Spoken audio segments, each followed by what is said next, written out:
Good morning friends, welcome you all to GK Gyan. Friends, आप सभी लोगों को वैसे पता तो चल ही गया होगा, 16/5/2023 से जीएसटी ऑफिसर्स आपकी शॉप पे, आपकी ऑफिस में विजिट कर सकते हैं और कुछ मैंडेटरी डॉक्यूमेंट्स वगैरह वो चेक कर सकते हैं और वो सब डॉक्यूमेंट प्रॉपर ऑर्डर में उनको मिलते हैं तो आपको कोई दिक्कत नहीं है। लेकिन अगर सपोज कुछ उनको मिसमैच मिलता है तो आपके लिए प्रॉब्लम खड़ी हो सकती है। जीएसटी ऑफिसर्स के द्वारा ये अभियान 16/5/2023 से 15/7/2023 तक 2 महीने के लिए चलाया जाएगा, जिनमें सभी दुकानदारों को जरूरी नहीं है वो हर शॉप पे जाएं, लेकिन हाँ वो किसी भी शॉप पे जा सकते हैं। तो उसके लिए आपको 5 चीजें तैयार रखनी है। अगर आपके पास से चीजें प्रॉपर ऑर्डर में है, कहीं कोई दिक्कत नहीं है, तो आपको कोई प्रॉब्लम नहीं है, ये जस्ट एक सर्वे है। लेकिन अगर कोई चीज आपकी प्रॉपर नहीं है तो मुश्किल का सामना करना पड़ सकता है। तो कौन सी है वो 5 चीजें जो हमें अप टू डेट रखनी है 16/5/2023 से पहले, आइए जानते हैं। तो सबसे पहला जो पॉइंट है ये है, सभी व्यापारियों को सूचित किया जाता है कि जीएसटी डिपार्टमेंट 16/5 से सभी जीएसटी होल्डर का प्लेस विजिट का अभियान चलाएगा, जो कि 2 महीने तक चलेगा। इसलिए सभी व्यापारियों को निम्न बातें ध्यान में रखनी है। फैक्ट्री या दुकान के बाहर एक बोर्ड लगा होना चाहिए जिस पर जीएसटी नंबर, एड्रेस, फर्म का नाम लिखा होना चाहिए। अगर आपकी कोई शॉप है, रिटेल काउंटर या होलसेल है या कोई फैक्ट्री है, तो आपकी शॉप के बाहर एक साइन बोर्ड लगा हुआ होना चाहिए। उस साइन बोर्ड में आपकी शॉप का नाम, जीएसटी नंबर और जीएसटी सर्टिफिकेट में जो एड्रेस आपका मेंशन किया हुआ है वो एड्रेस आपकी उस साइन बोर्ड में लगा होना कंपल्सरी है। जीएसटी ऑफिसर्स बेसिकली विजिट करेंगे। अगर आपके पास बाहर जीएसटी का नंबर लिखा हुआ है और आपके पास जीएसटी का सर्टिफिकेट है, तो हो सकता है वो आपकी शॉप को विजिट ना भी करें, और हो भी सकता है कि आपसे उन 2 चीजों के अलावा और इंक्वायरी कर सकते हैं।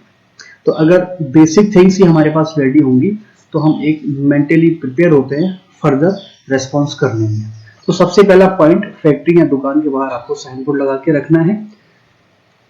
दूसरा, आपके पास जीएसटी का सर्टिफिकेट होना चाहिए। जीएसटी सर्टिफिकेट जो 3 पेजेस का जीएसटी पोर्टल से लॉगिन होता है वो आपके अकाउंटेंट या आपके सीए के पास होगा, या ऑलरेडी आपके पास अवेलेबल हो तो उसको आपको रेडी रखना है अपने पास। वो देख सकना चाहते हैं, चेक कर सकते हैं, तो ये आपको अवेलेबल रखना होगा। थर्ड है, मुख्य रूप से ये इंश्योर कर लेंगे कि जिस जगह पर आपका काम चल रहा है वह एड्रेस जीएसटी सर्टिफिकेट में अपडेट होना चाहिए, अन्यथा इसकी 50,000 की पेनल्टी है। कहने का मतलब ये है कि आप जिस शॉप में, जिस लोकेशन में बैठे हैं, उस लोकेशन की एड्रेस आपके जीएसटी सर्टिफिकेट में अपडेट होनी चाहिए। अगर आपके जीएसटी सर्टिफिकेट में एड्रेस अलग आता है और आपकी शॉप का एड्रेस अलग है, तो उस कंडीशन में आप सस्पिशियस माने जाएंगे। आपसे फर्दर क्वेरीज की जा सकती हैं, और अगर कहीं भी कुछ प्रॉपर तालमेल या प्रॉपर नहीं बैठता है तो आपको जीएसटी ऑफिसर्स की तरफ से पेनल्टी का सामना भी करना पड़ सकता है। मेक श्योर आपका प्लेस ऑफ सप्लाई सर्टिफिकेट में जो एड्रेस हो सेम होना चाहिए। अगर आपका एडिशनल प्लेस 2 जगह आप रखते हैं, सपोज कीजिए आपका एक प्लेस है उसमें आपका ऑफिस है, और सेकंड एक और प्लेस है जिसमें आपका मटेरियल वगैरह, गोडाउन जिसको हम कह सकते हैं, वहां रहता है, तो आपका जीएसटी पोर्टल पे वो एडिशनल प्लेस ऑफ बिजनेस वो भी ऐड ऑन होना चाहिए। 2 प्लेस हैं तो दोनों प्लेस आपके ऐड होने चाहिए, सिंगल है तो सिंगल अगर आपका ऐड होना चाहिए। तो ये आपको ध्यान में रखना है। आगे चलते हैं, आपके पास सेल्स और परचेज के बिल होने चाहिए। जो भी कमोडिटी में या आप प्रोडक्ट में डील करते हैं, सेल परचेज करते हैं, उसके वैलिड बिल, चाहे वो परचेज के हों चाहे वो सेल के हों, आपके पास अप टू डेट होने चाहिए। करंट बिल अगर आपके पास है तो वो रेडी होना चाहिए आपके पास। ये आपको मेंटेन करके रखने ही रखने हैं। 5वीं चीज है, अगर आपकी फैक्ट्री या दुकान किराए की है तो उसका वैलिड किरायानामा होना चाहिए।